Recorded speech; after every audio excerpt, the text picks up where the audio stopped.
हम नारों में सुनते हैं कि यूपी में अपराध कम हुआ, लेकिन बात क्या सिर्फ अपराध के आंकड़ों की होनी चाहिए या अपराध के बाद मिलने वाले न्याय की भी? न्याय तब मिलेगा जब अदालत में सबूत पेश होंगे। सबूत तब पेश होंगे जब सबूतों की पुख्ता जांच की जाएगी।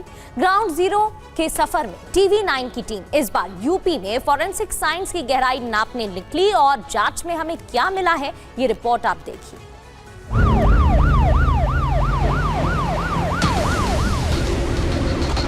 अपराधी कितना भी शातिर हो, कोई ना कोई सबूत छोड़ ही जाता है। एक फिंगरप्रिंट, DNA का एक अंश, कैमरे में कैद कोई चेहरा या मोबाइल डेटा का कोई सुराग। सवाल यह है कि इन सुरागों को अपराधी तक पहुंचाने के लिए उत्तर प्रदेश का फॉरेंसिक सिस्टम कितना तैयार है, क्योंकि अब जांच सिर्फ गवाहों और कबूलनामे तक सीमित नहीं, बल्कि लैब, डेटा और वैज्ञानिक सबूत भी इसकी अहम कड़ी बन चुके हैं।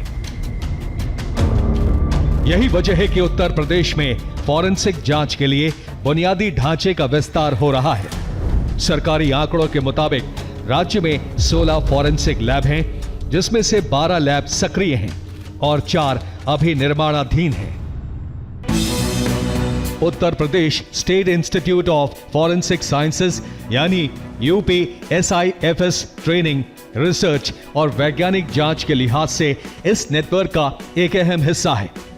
यहां फॉरेंसिक साइंस के साथ cyber security, digital forensic, AI, machine learning, mobile forensic और दूसरे आधुनिक क्षेत्रों में प्रशिक्षण दिया जाता है। उत्तर प्रदेश के अंदर 16 फॉरेंसिक लैब बनाई गई हैं। Uttar Pradesh state institute of forensic science वो एक न केवल भारतवर्ष का बल्कि विश्व का एक उत्कृष्ट एजुकेशनल सेंटर बनाया गया, जहाँ पे विश्व स्तरीय लैब हैं, चाहे वो आर्टिफिशियल इंटेलिजेंस हो, DNA हो, साइबर सिक्योरिटी हो, साइबर फोरेंसिक्स हो। इसके अलावा मोबाइल फॉरेंसिक वैन के जरिए क्राइम सीन पर ही वैज्ञानिक साक्ष्य जुटाने की कोशिश की जा रही है। 2025 में 75 नई मोबाइल फॉरेंसिक वैन जुड़ने के बाद इनकी कुल संख्या 150 तक पहुंच गई है। यानी सभी 75 जिलों में 2-2 मोबाइल फॉरेंसिक वैन उपलब्ध होने का दावा है। इन वैन में क्राइम सीन पर शुरुआती जांच, सैंपल कलेक्शन और जैविक साक्ष्यों को सुरक्षित रखने जैसी सुविधाएं मौजूद हैं। सरकार की कोशिश है कि आने वाले दिनों में इस तरीके से मोबाइल जो लैब्स हैं उसकी संख्या ज़्यादा से ज़्यादा बढ़ाई जाए, जिससे कि त्वरित और समय रहते एक तरीके से कार्रवाई पूरी हो सके और अपराधियों तक सही समय से पहुंचा जा सके। इसके साथ ही जो कन्विक्शन है और कोर्ट में जो साक्ष्य जमा करने की जो समय होती है उस अवधि को भी कम किया जा सके, जिससे कि अपराधियों को ज़्यादा से ज़्यादा सजा मिल सके। सवाल यह है कि क्या ये क्षमता हर गंभीर अपराध के मामले में उतनी ही प्रभावी तरीके से इस्तेमाल हो रही है, क्योंकि फॉरेंसिक सिस्टम में मशीन और मोबाइल वैन जितनी जरूरी हैं, उतने ही जरूरी उन्हें इस्तेमाल करने वाले प्रशिक्षित लोग भी हैं। इसी दिशा में UPSIFS में क्राइम सीन मैनेजमेंट की ट्रेनिंग भी दी जा रही है। जो हमारा जैसे अभी ये UPSF में बात करें तो जो हमारी DNA की लैब बनाई गई है वो बहुत ही आधुनिक है, जिसमें जैसे चैलेंज सैंपल, जैसे मान लिया कई बार कोई बहुत पुरानी बोन मिली या बहुत कई बार जैसे बॉडी अगर बुरी तरीके से जल गई है तो सामान्य लैब में उसको DNA एक्सपर्ट की रिपोर्ट नहीं आ पाती थी, क्योंकि सैंपल कलेक्ट करने में, DNA एक्सट्रैक्ट करने में दिक्कत होती थी। फॉरेंसिक सिस्टम का एक और अहम हिस्सा है फिंगरप्रिंट डेटाबेस। पुलिस के मुताबिक उत्तर प्रदेश में 4,14,000 से ज्यादा फिंगरप्रिंट रिकॉर्ड दर्ज किए जा चुके हैं। उत्तर प्रदेश को national automated fingerprint identification system यानी NAFIS से भी जोड़ा गया है, जिससे फिंगरप्रिंट की पहचान और मिलान की प्रक्रिया को डिजिटल तरीके से तेज करने की कोशिश की जा रही है। और अब इस पूरी प्रक्रिया को डिजिटल बनाने की दिशा में एक और कदम उठाया गया है।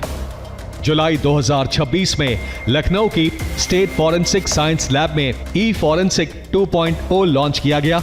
ये सिस्टम ICJS यानी inter operable criminal justice system 2.0 के तहत तैयार किया गया है और इसे राज्य की बाकी फॉरेंसिक लैब तक भी पहुंचाने की योजना है।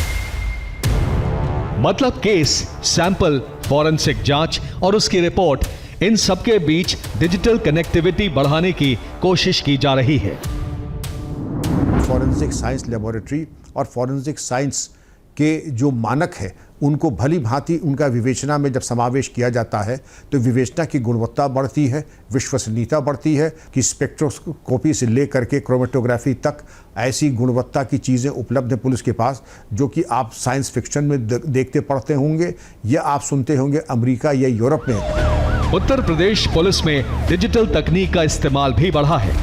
यक्ष ऐप के जरिए अपराधियों से जुड़ा डिजिटल डेटाबेस, फेस और वॉइस रिकग्निशन जैसी तकनीकें और क्राइम जीपीटी जैसे टूल जांच एजेंसियों को डेटा के विश्लेषण में मदद करने के लिए इस्तेमाल किए जा रहे हैं। मसलन किसी अपराध के तरीके, नाम या दूसरे विवरण के आधार पर डेटाबेस में संभावित अपराधियों की जानकारी तलाशी जा सकती है।